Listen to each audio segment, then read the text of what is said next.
We are in the period of time that's called Sfiras HaOmer, and Sfiras HaOmer is the linkage between Pesach and Shavuot. The Ramban actually says, very interestingly enough, that one could envision Sfiras HaOmer as a long Chol HaMoed. There's a holiday called Pesach, which is Zaman Cherusenu, the season of our freedom, and there's a holiday called Shavuos, called Zaman Matan Torasenu, the season of our Torah. But instead of looking at it like two separate holidays, Sfiras HaOmer creates a Chol HaMoed, kind of the intermediate days of a festival, that link together two holidays and actually makes them one. And there's a very profound idea here, because freedom without Torah is meaningless. A Pesach that is not connected to a Shavuos is the freedom of the wild animal. It does not represent the nobility of man. It does not represent the greatness of man. And therefore, the Torah itself links the notion of freedom with the notion of Torah. There was a great Indian poet, not Jewish, and I don't even know if he knew a Jew, Tagore, who once compared a human soul to a violin string. A violin string is capable of producing beautiful music, but only when it's tied down. If you take a loose string and put it on a table and pluck it, you're not going to get any music. The music comes only when it's tied across the bow or the bridge of the violin.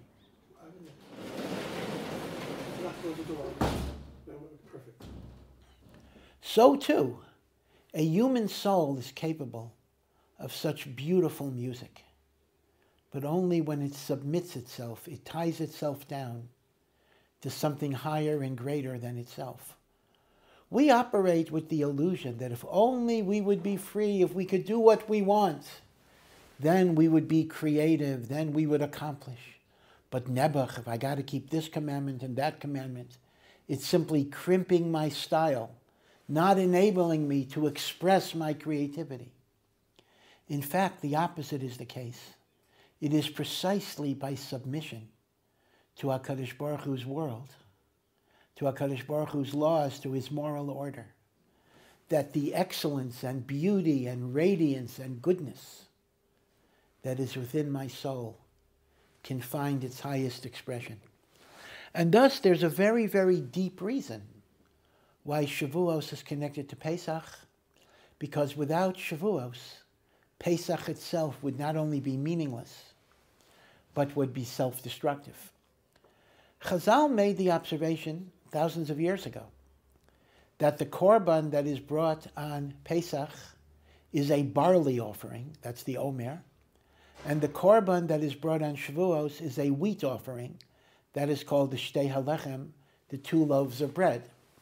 In the time of the Torah, this is before we had Sholent, barley was primarily fed to animals. Wheat was utilized for human consumption.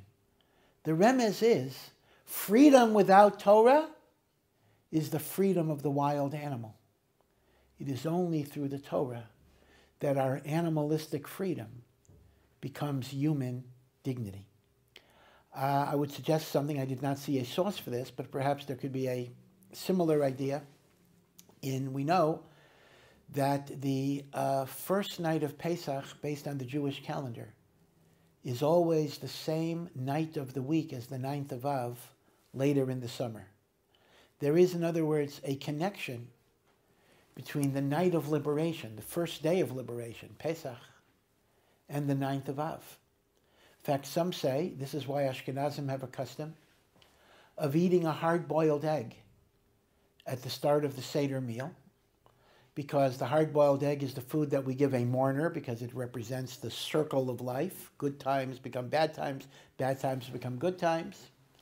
And we're feeding and we're eating the food of an Avel, the food of a mourner, because we are mourning the Churban Beis HaMikdash on the first night of Pesach, both because we don't have a Korban Pesach, so we're mourning that, and because we actually think of the 9th of Av. But there are no coincidences in Judaism. God runs every facet of the world. So if indeed it turns out that the first day of Pesach is always the day of the 9th of Av, there must be a reason for that in Ruchnius. And I would suggest, although I did not see this anywhere, that perhaps the lesson is that the first day of Pesach is the only day that is not yet fully connected to Shavuos, because we don't start counting the Omer till the second day of Pesach. So maybe the remez of the Torah is, when you have a freedom that is not yet connected to Torah, invariably it will result in destruction, in exile, and in Churban. So in effect, one might say the hard-boiled egg is the substitute for not counting the Omer the first day of Pesach. But that brings us now to really a fundamental question. The mitzvah of counting the Omer period is in the Torah itself, Parshas Emor. We're going to read about it in a few days. And the Torah says the following: Usvartem lachem, and some people say this verse every night before counting the Omer. Usvartem lachem mimacharas haShabbos. You shall count starting from the day after Shabbos. I'll come back to that. Miyom haviachem es Omer hatnufa, from the day that you bring the Omer offering, 7 weeks, that's 49 days. And then the 50th day you make the holiday of Shavuos. Now the big problem with this pasuk is that the Torah says you start counting the day after Shabbos. Now most of the time, almost all of the times, when the Torah says the word Shabbos, Shabbos means Saturday, the 7th day of the week. And that would mean Mimacharat HaShabbat, the day after Shabbos, would mean Sunday. So if you read the psukim quite literally, this would mean you would start counting the Omer on the Sunday following Pesach. Indeed, this was the position of the Sadducees, a sect during the Second Temple who did not believe in the oral tradition, and they were succeeded by the Karaites, who still exist even today, that they do not count the Omer till the Sunday after Passover. And yet, most definitively, that is not the rabbinic understanding of this verse.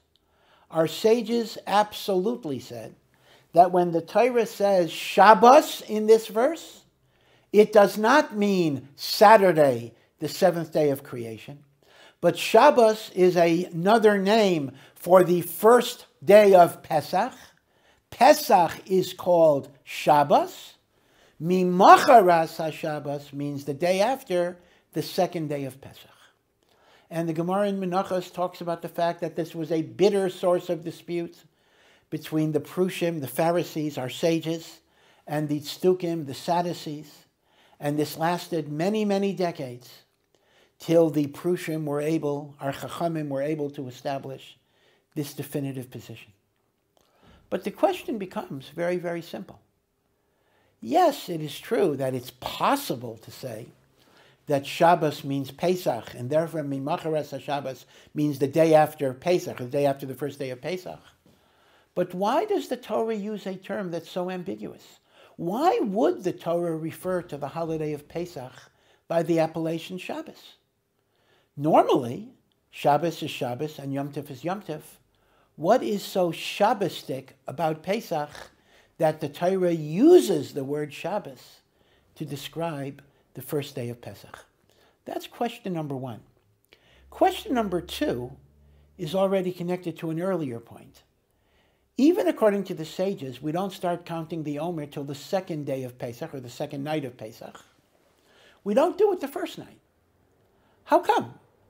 If, after all, the ultimate message is we want to connect freedom and responsibility, and we want to make the point that without Torah, freedom is animalistic liberation and not human dignity, well, isn't that point equally relevant the first night of Pesach? So why would it be so that the Torah says you bedafka do it the day after? So we want to discuss two questions about the counting of the Omer. Question one, why does the Torah describe the first day of Pesach by the name Shabbos, and therefore we count the day after that first day? And question number two, Why does Svira start Mimocharas HaShabbos, the day after Shabbos, the day after that first day of Pesach? Why don't we start it Pesach itself? Let's start at the first Seder. The first Seder, we should count Sviras HaOmer. With respect to the first question, I want to share with you a thought of Rav Meir Simcha, the Meshech Chochmah, who makes the very interesting observation that all of us know that halachically there are differences between Shabbos and Yom Tov. And there are two basic distinctions between Shabbos and Yom Tov that we have to keep in mind. Distinction number one is, on Shabbos we have 39 categories of malacha that we're not allowed to violate. And these categories are absolute. We can only violate a malacha, literally, if it's a matter of life and death to save a human life. That's pikuach nefesh.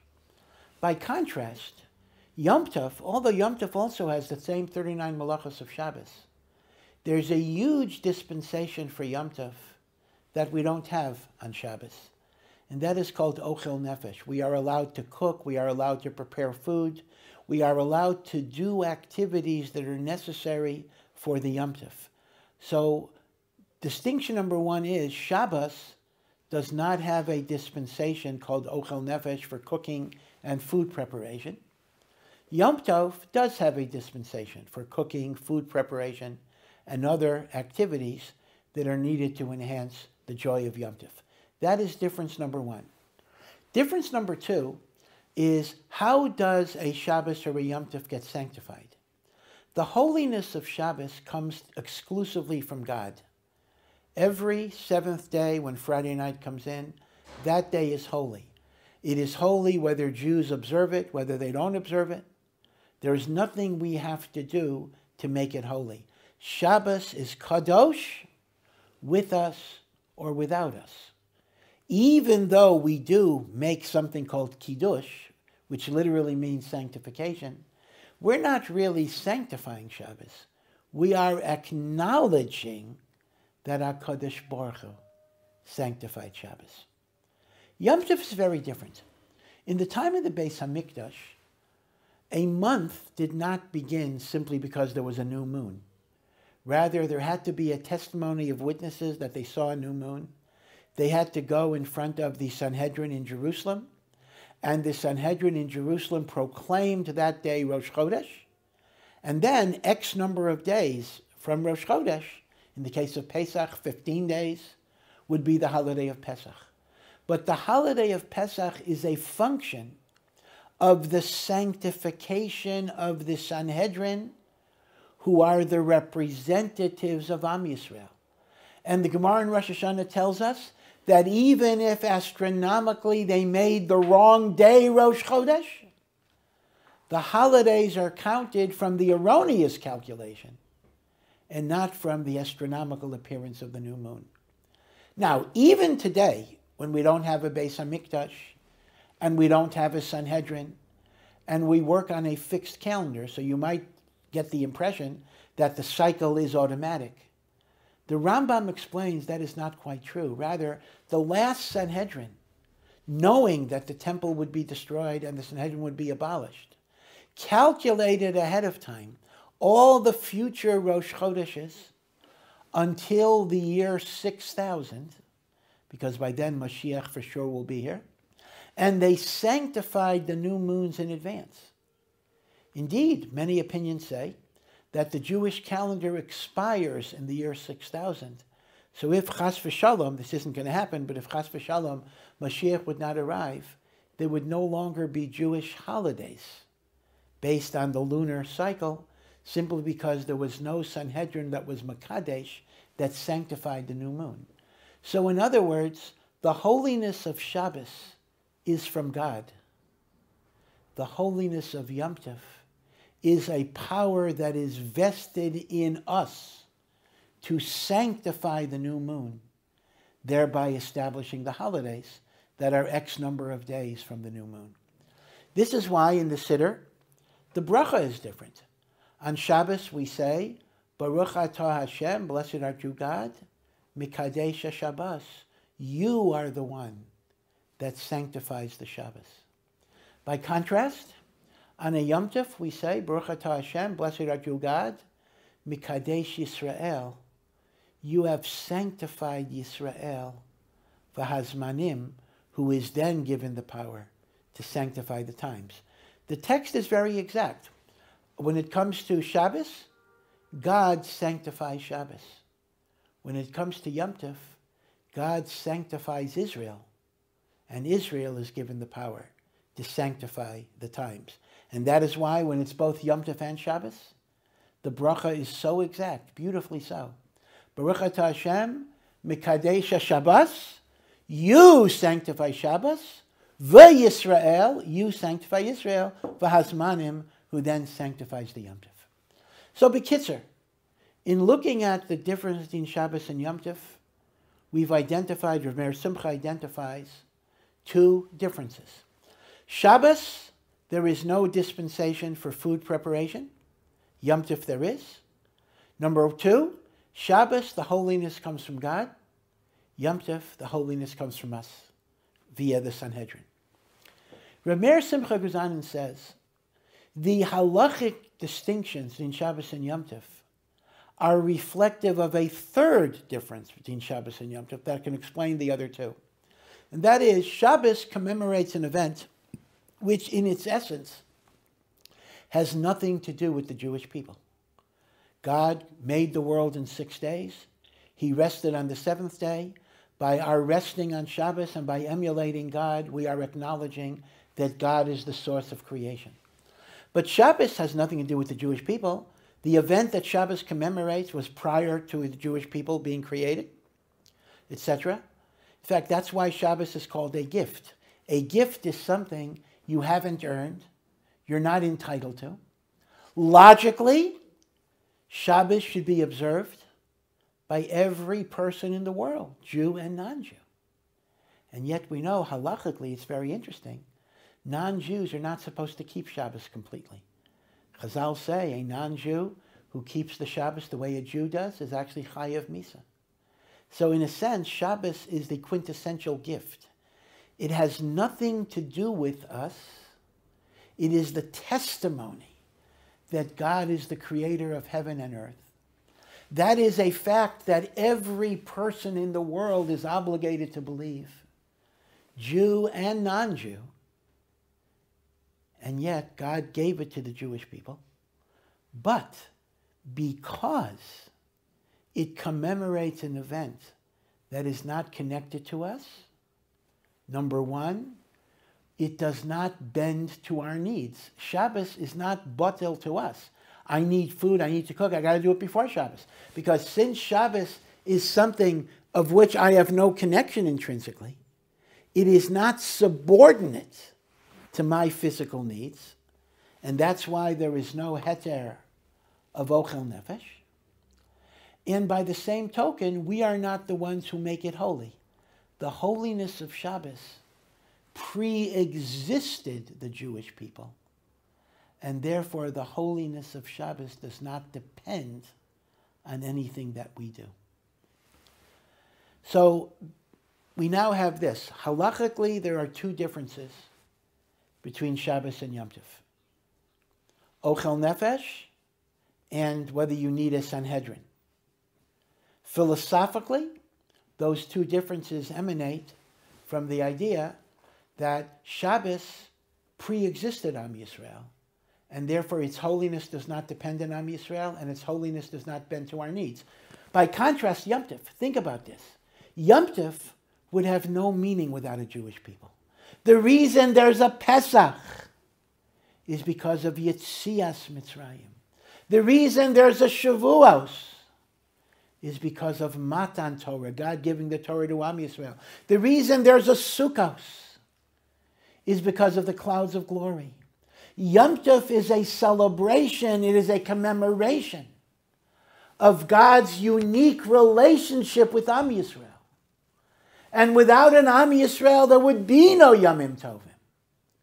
So Yom Tov is because of us. Because Yom Tov exists only because of us, that is why it bends to our needs. Yom Tov is tafel. Yom Tov is subordinate to our ochel nefesh. And Einochinami, you cannot cook for a Goy on Yom Tov. It only bends for the needs of a Jew. And that is why the holiness of Yom Tov depends on Am Yisrael acting through the Sanhedrin. Because without an Am Yisrael, there would be no Yomim Tovim at all. And that is why the Yomim Tovim themselves are not described as a matana. A matana, a gift, is something you get that you have no connection to. I just give you a gift. Shabbos is a gift. Because why should Shabbos be given to us? Yom Tov is not a gift. V'shteitzach, it's obvious. Yom Tov is given to us because we were the ones taken out of Mitzrayim. We were the ones who got the Torah. We were the ones that had an Kabbalah. So now it turns out that if we understand that Shabbos represents the gift that God gave you, which you did not earn and you did not deserve, and Yom Tov represents those experiences that emanate out of Hashem's unique relationship with you. Rav Meir Simcha says we can now understand of all the Yomim Tovim, Pesach is the closest to Shabbos. Why is this? It's true, of course. Pesach commemorates a unique experience to Am Yisrael. But Am Yisrael were not on the Madrega where they truly deserved it. Remember that HaKadosh Baruch Hu told Avraham Avinu in the covenant of the parts that we were supposed to be enslaved and persecuted for 400 years. And yet God took us out after 210 years, 190 years early. And the reason is because in those 210 years of Mitzrayim, we were reaching very, very low levels of impurity. The Kabbalists teach us there's only 50 levels of impurity. When you hit level 50, you're not redeemable. We were on the 49th level of impurity. And if we would have stayed another minute, even the amount of time that it takes for dough to rise, we would have hit the 50th level. We would have been irredeemable. As it were, 4/5 of us died. We had hit the 50th level. The 1/5 was 49 and sinking. So Memela, it turns out, we were not worthy of redemption. We did not earn it. This was a gift that God gave us, some extra mitzvahs, the mitzvah of Korban Pesach, the mitzvah of Bris Milah, to give us some type of achizah, something to grab onto, something to hold onto. But it was something we didn't earn. Hashem gave it to us out of his love for Am Yisrael, and because of the promise that he made to the Avos, Avram, Yitzchak, and Yaakov. So the Torah therefore says that Pesach is like a Shabbos experience because it's not something we earned. Unlike Shavuot, where we worked to perfect ourselves, to become worthy of the Torah. Unlike the clouds of glory of Sukkot, which are the aftermath of the tshuva that we do on Yom Kippur. So Shavuos and Sukkot, we earned Hashem's love. Pesach is a matnas chinam, an undeserved gift. And that is why it is called Shabbos. So that answers question number one. Why is Pesach called Shabbos? Because it partakes of that Shabbostika characteristic of the unearned gift, the pure grace of God. But now let's come to the next question. Why do we start counting the Omer the day after this Shabbos? Why do we not start counting the Omer on the first day of Pesach, on Shabbos itself? Rabbi Meir Simcha does not address this question, but I want to share with you a beautiful insight that Rav Nachman of Breslov says in the name of his great-grandfather, the Baal Shem Tov. And that is, we know that often when a person first comes to Hashem, a person does tshuva, mitzvos seem so vibrant, so fresh. Shabbos is wonderful. Davening is so inspirational. Every mitzvah is exciting and beautiful and vibrant and inspirational. And then, as the weeks go by, the months go by, the years go by, a person often loses his enthusiasm. It gets rote, it gets repetitive. How can that be? Now, what are you going to say? Well, everything, if it becomes a habit, we lose our excitement. Well, that may be true for a lot of things. But how could it be true for mitzvahs? If every time I do mitzvahs, I get closer and closer to the Ribbono Shel Olam, how could it be that the more I do, the less inspired I get? What sense does that make? Why would there be diminishing returns? Why should the guy that does Shabbos the first time get such a geschmack and such a passion? And I've been keeping Shabbos for 40 years. I don't get that feeling. What's going on? The mitzvahs are supposed to bring me closer to Hashem. And the Baal Shem Tov says, consider a baby that's learning to walk. Initially, when the baby first stands up, the parents are holding the baby by his shoulders, and he puts one step in front of the other step, and it's going good, going smooth. The baby is thinking, hey, this walking is a lot of fun. I like it. And then at some point, the parents let go because they feel the baby is strong enough to start walking on his own. But what's going to happen as soon as the parents let go? As soon as the parents let go, the kid's going to fall.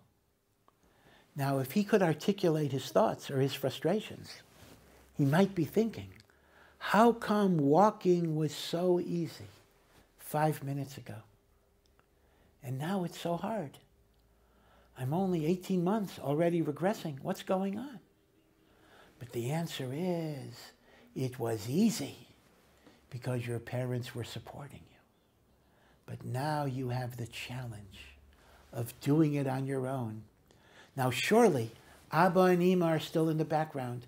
They're still watching you. They're still there to protect you if anything goes wrong. But you have to make it your own. If you don't make it your own, it's not really yours.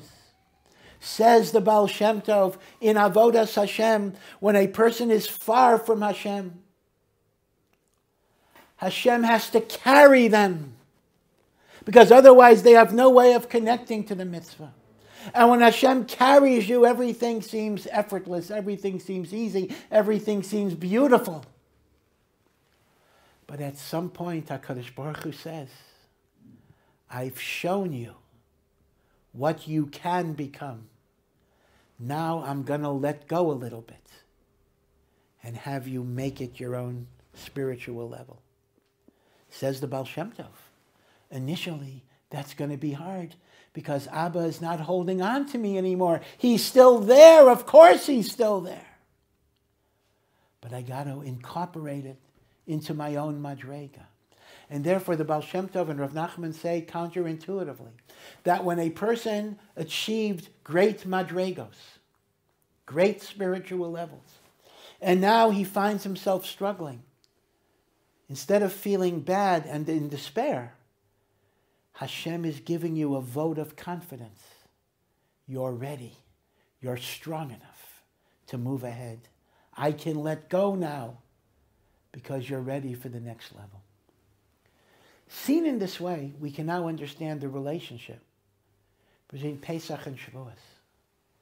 Pesach was a great and awesome revelation of God's presence. We saw and we experienced miracles. Chazal say at the Yam Suf, at the Red Sea, that even the lowliest maidservant in Israel perceived revelations of God that were even greater than the Navi Yecheskel that saw the divine chariot and the divine throne. Everything was open to us. We achieved tremendous spiritual levels. But they were not earned. They were not something that we had worked on. They are not something that we were ready for. Hashem artificially lifted us up to show us what is Kedusha, what is intimacy, what is connection to God. And that was sudden. That's why Shir HaShirim uses the idea of makapetz. God jumped, God skipped. It's as if to say, we were in first grade and Hashem put us into a postgraduate PhD program. We skipped all the grades. But that can't be permanent. After Hashem shows us the highest of madregot, he then puts us on the ground and says, I've shown you the top of the mountain. Now I'm putting you at the bottom, and you have to climb up. And that's the difference between Sviras Omer and Pesach. Pesach is this sudden revelation of God. The counting of the Omer is level by level, step by step by step by step. And that is why Sviras Omer has to be the day after Shabbos, meaning the day after Pesach. Pesach is the revelation of what I can become. But you can't stop there. You can't just take God's gifts without working, without effort. There has to be a macharas, there has to be a tomorrow. And Svira is tomorrow, the next day, the next level. Take the gifts that God gave you and make them the gift that you give back to Hashem by your work, by your effort, by your striving, by your yigiyah. And that's not a one-day process. That's la'at, level after level after level after level. The Baal Tanya writes, in the beginning of Shir HaShirim, the beginning of the Song of Songs, which is a metaphor for the love that Hashem has for the Jewish people and the Jewish people have for Hashem. The Jewish people, as the woman, cry out, Moshcheni acharecha, pull me after you, narutza, so we can run. Says the Baal Tanya, Moshcheni acharecha, pull me after you is Pesach. Pesach, God pulls us. We're like a sack of potatoes. But through the concept of Omer, narutza, we run with Hashem. We've internalized it. We've made it our own. You know, in life, Hashem often gives us very dramatic, inspirational experiences that we really didn't expect. They were gifts from Shemayim. He opened up the heavens to give us a sense of what it's like to be connected to Him. And those experiences are as precious as gold and so sweet and so good that we want to hold on to them forever. But the reality is, we don't hold on to them forever. They often go. They often pass. And the idea is, Hashem shows us what we can become. But He then hides again and says, I've shown you what you can become. I've shown you what you really are. It's your job to become it. And as I said, the gifts Hashem gives us now become the gifts that we give HaKadosh Baruch Hu. So I hope that all of us will be inspired during this very, very precious time to grow in our Torah and our Yiras Hashem, our Avas Hashem, our Avas Yisrael, to understand that even in our comparative isolation, HaKadosh Baruch Hu is with us in all of our tzaras, and may He say, die, may He say enough to all of the tzaras of the world. May we be zocheh to Mashiach Tzidkenu, b'mheira v'yameinu, amen. Be well.